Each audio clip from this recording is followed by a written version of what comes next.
কালো সিরাজি সে তার ঘর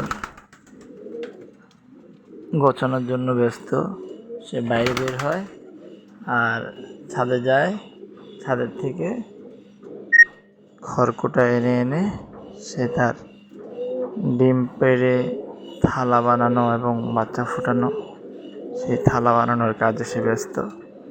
বাইরে যায় আর যে কোথায় খড়কুটা আছে সেটা খোঁজে, খুব কঠিনভাবে খুঁজতেছে। ওই যে দেখতে পারতেছেন কিনা কে জানে, সে খুব মনোযোগ দিয়ে এদিক সেদিক দৌড়াদৌড়ি করে করে সে খড়কুটা খুঁজতেছে। আমি যে দেখাইতেছি তাকে, সে কিন্তু খুব দৌড়াদৌড়ি করতেছে এদিক সেদিক, দৌড়াদৌড়ি করে করে সে খুঁজতেছে কোথায় কি আছে না আছে। এগুলোর মাঝে সে খড়কুটা খুঁজতেছে।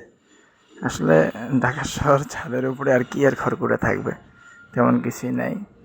তারপরও সে চেষ্টা করতেছে যে কোথায় কিছু পাওয়া যায় কিনা। তার ঘরটা সে বানানোর জন্য সে খুঁজতেই আছে। আমি দেখি তাকে কিছু দিতে পারি কিনা। সে জায়গা জায়গা থেকে ছোট ছোট টুকরে টুকরে এগুলো খুঁজে খুঁজে নিয়ে যাচ্ছে।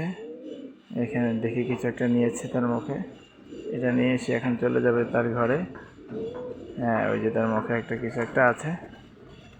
সে হ্যাঁ, তার মুখে কিছু একটা আছে। সে এলোমেলো করতেছে, এগুলো দিকে একবার সেদিকে।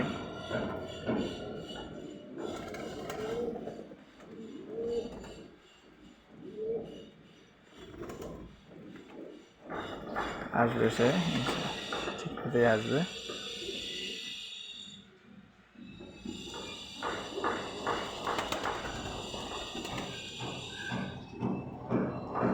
তা এলোমেলো করার কারণে তার মুখ থেকে তার ইয়েটা পড়ে গেছে। সে খুব ক্লান্ত হয়ে গেছে, দেখছেন সে খুব হাঁপাচ্ছে। আমি তাকে কিছু খড়কুটা কাছাকাছি করে দিচ্ছি, দেখি।